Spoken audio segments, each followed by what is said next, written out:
الحمد لله رب العالمين، الصلاة والسلام على أشرف المرسلين نبينا محمد وعلى آله وصحبه أجمعين. We continue inshallah ta'ala with the tafsir and with the tafsir of Surah Al-Qaria. Surah Al-Qaria, Surah number 101. We'll start inshallah ta'ala with the recitation. أعوذ بالله من الشيطان الرجيم.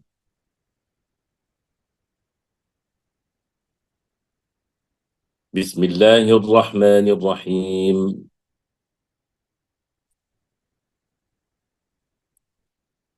القارعة.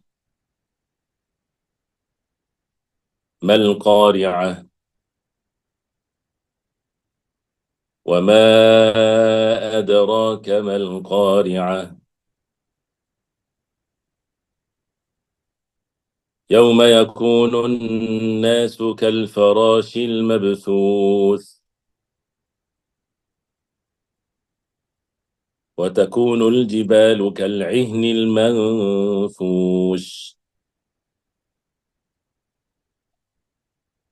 فأما من ثقلت موازينه فهو في عيشة راضية وأما من خفت موازينه فأمه هاوية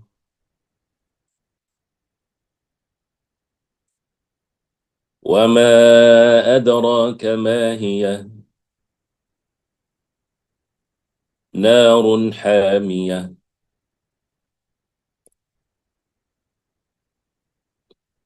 القارعة, you start with a ها. ما القارعة؟ وما أدراك, as we heard that before many times. وما أدراك ما القارعة, and the dal with سكون the قلقلة.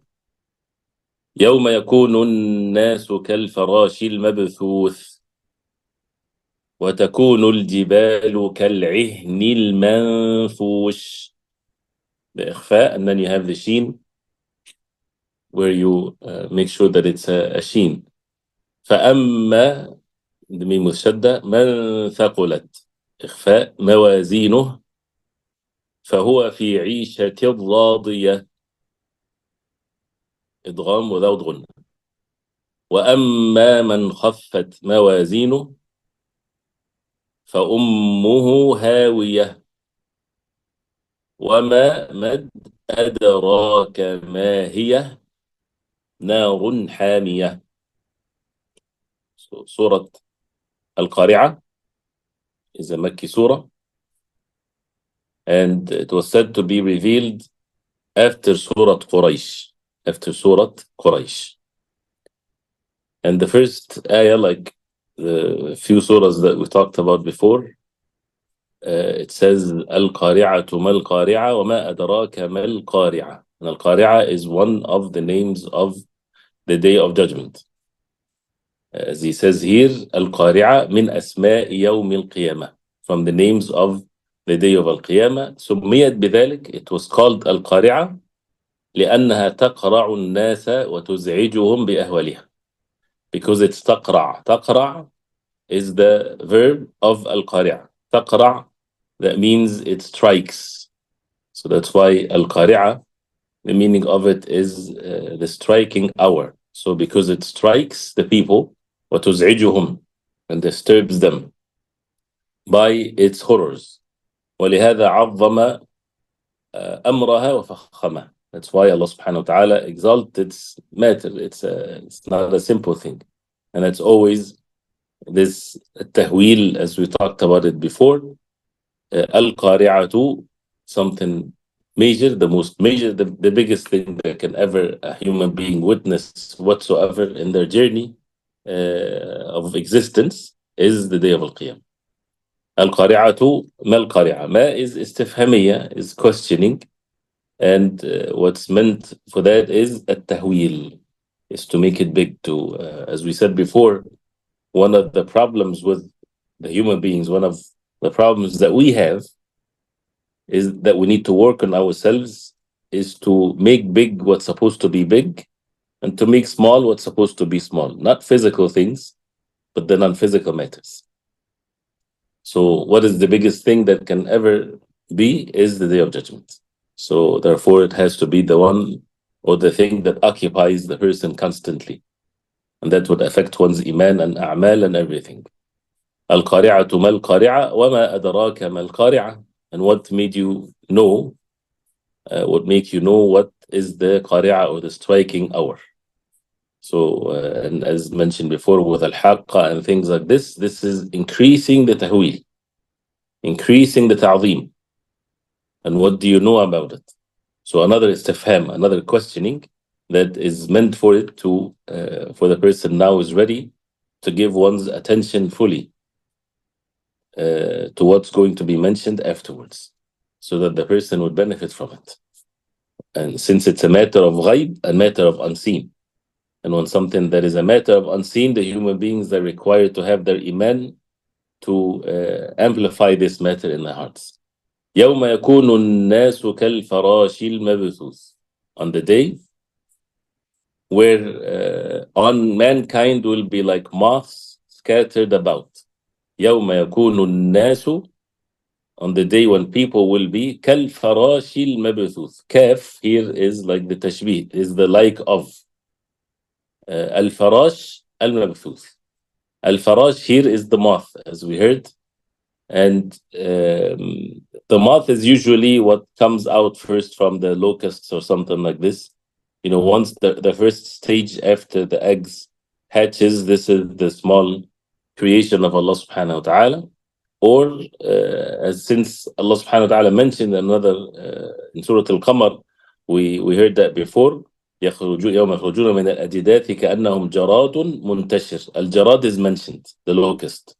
So al-farash is the first stage of the locust or the moth. As we know, this is always something very small, insignificant.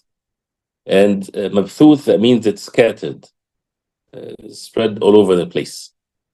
How many people since Adam alayhi salam till the Day of Judgment. So he says, يوم يكون الناس من شدة الفزع والهول. From the intensity of al-faza', the horrors of the Day of Judgment and what's in it, they will be like كالفراش المبثوث أي كالجراد المنتشر, like the jarad, the locust that is widespread. الذي يموج بعضه في بعض. If you see the locusts when they fly in endless numbers, they are, you can't recognize one versus the other. They're all together like this. والفراش هي الحيوانات التي تكون في الليل. It's these bugs or insects that are present during the night time. يموج بعضها ببعض لا تدري أين توجه. You do not know where it's going. It's all together like this. فإذا أوقد لها نار تهافتت إليها لضعف إدراكها. And once a fire is lit for it, then it attracts it because of how weak its ability to recognize things. فهذه حال الناس أهل العقول. This is the affairs of the people of reason. So this is the people, the affairs of the people in the Day of Judgment. يوم يكون الناس كالفراش المبثوث. And he linked that to the ayah كأنهم جراد منتشر. وتكون الجبال كالعهن المنفوش. And then count how many things here are mentioned to bring that tahweel or this ta'zeem of the qari'ah or the striking hour.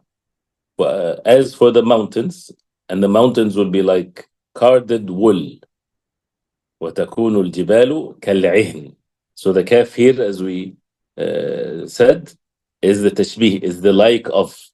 Is the like of, that means you have to hear something that you have an idea what it is, just to kind of give a resemblance, even though it's beyond one's comprehension. So it's going to be like al-ihn, and al-ihn is the wool. The wool in general, but linguistically, the word al-ihn, sometimes they would refer to it, to the colorful wool, the wool that has colors in it. Like you would find some of the wool has redness in it or different colors. So this is where they call al-ihn. So the mountains will be like al-ihn al-manfush. And al-manfush is when it says carded. Al-manfush is when something is separated from its part. Its part is separated from one another. It's not bundled together like this. So it's very light. The parts that are very light when they kind of, I'm not sure what's the terminology that they use. I guess this is what carded means. But the wool, when sometimes it's all together like this, and you have to undo it with your own hands or with some of the machines to make it very light, like the threads of it. So he says, وَأَمَّا الْجِبَالُ الصُّمِّ الصِّلَابِ. As for the mountains that are very rough and tough, the rocky ones, فَتَكُونُ كَالْعِهْنِ الْمَنْفُوشِ. It becomes like the عِهْن, which is again, he says, كَالصُّوفِ الْمَنْفُوشِ. The wool that is manfush, and it's, as you see here, flimsy and blows away. الذي بقي ضعيفا جدا, becomes very weak. تطير به أدنى ريح. The wind, any weak wind would blow it away. قال تعالى, as Allah subhanahu wa ta'ala says, وَتَرَى الْجِبَالَ تَحْسَبُهَا جَامِدَةً وَهِيَ تَمُرُّ مَرَّ السَّحَابِ. You would see the mountains, you think it's jamida, it's stationed, while it's moving of the clouds. ثم بعد ذلك, then after that, تكون هباء منثورا, then it becomes, al-haba is like the small particles of the dust, scattered all over the place. فتضمحل ولا يبقى منها شيء يشاهد. Then it disappears, nothing of it will be seen. So it's not mountains anymore. The mountains become something that vanishes. فحينئذ تنصب الموازين. At that moment, then the mawazin, the balance of the deeds, will be established. وينقسم الناس قسمين سعداء وأشقياء. And the people will split into two groups, the happy ones and the wretched ones. And that's where the next verse is. فأما من ثقلت موازينه. As for the one whose balance of the deeds will be heavy. So here he says, أي رجحت حسناته على سيئاته. The one that his hasanat will outweigh their سيئات. فأما من ثقلت. And الثقل, as we said before, the heaviness. And al-athqal is the weights that you would have on something. So al-mizan is the balance. And the balance has two sides to it. The conventional one, where you put weights on one side and you put whatever you want to weigh on the other side. So al-mizan in the Day of Judgment is a physical mizan. It's not a metaphorical word, but it's a physical mizan. And one side of it will be the good deeds, and the other sides will be the bad deeds. And whoever balance, the good deeds will outweigh the bad deeds, he among the successful ones. And the opposite is for the wretched ones. So it says, فَأَمَّا مَنْ ثَقُلَتْ مَوَازِينُهُ. So his mawazin, the plural of mizan, would be heavy, meaning with the good deeds. So what is their affairs? فَهُوَ فِي عِيشَةٍ رَاضِيَةٍ. Then he is in a pleased or a pleasant life, which is the Jannah, the everlasting one. As he says here in the Tafsir, أي في جنات النعيم, in the Jannat of An-Na'im. And عيشة راضية. Al-Isha, the word Isha is life, right? But it's like in the Arabic language, it's ismu masdar. Ism masdar, this is the noun of al-masdar. So when you have, like for example, you would say al-khawf, for example, fear. The ism al-masdar for al-khawf is khifa. فأوجس منهم خيفة موسى. Musa alayhi salam, he became afraid of them. It did not say that Musa alayhi salam feared them, but فأوجس في نفسه خيفة. When it's more of that masdar, it brings all of what that word means in its perfect characteristics. Not fear one thing versus another. So therefore, radiyah fi ishatin, the isha is the perfect, is the real life, is everything that is about that life is going to be in state of being pleased. فهو في عيشة راضية. راضية. The isha is radiyah. The isha is a pleasant one. Not that he's pleased, which is of course that individual is pleased, but a person can be pleased with something that is less than being perfect. You're supposed to be pleased in this life, even if your circumstances are not the best, right? And that's the believers are like supposed to be like this. But in the hereafter, the life itself is pleasant. So whether you are this or that, it's the perfect life. فهو في عيشة راضية. وأما من خفت موازينه, and as for the one that his balance of good deeds will be light, as he says here in the tafsir, بأن لم تكن له حسنات تقاوم سيئاته. He used the words here, and that is that he does not have good deeds that is opposes, outweighs the bad deeds. And tuqawam is this resistance that has to be there. You know, we all have bad deeds. So the good deeds that has to push away the bad deeds has to be established in this life. And the most important of all is the repentance to Allah subhanahu wa ta'ala. وَأَمَّا مَنْ خَفَّتْ مَوَازِينُهُ. So what is the affairs of that person? فَأُمُّهُ هَاوِيَةٌ. أُمُّهُ هَاوِيَةٌ, translation in English, it says, he will have his home in Hawiya, in hell. So فَأُمُّهُ هَاوِيَةٌ. This shows that his affairs will be in hellfire, falling into the hellfire. So first he says, أي مأواه ومسكنه النار. His ma'wa, his refuge, his home, his place is the hellfire. التي من أسمائها الهاوية. One of the names of the hellfire is الهاوية, the falling one, because people will be thrown in it.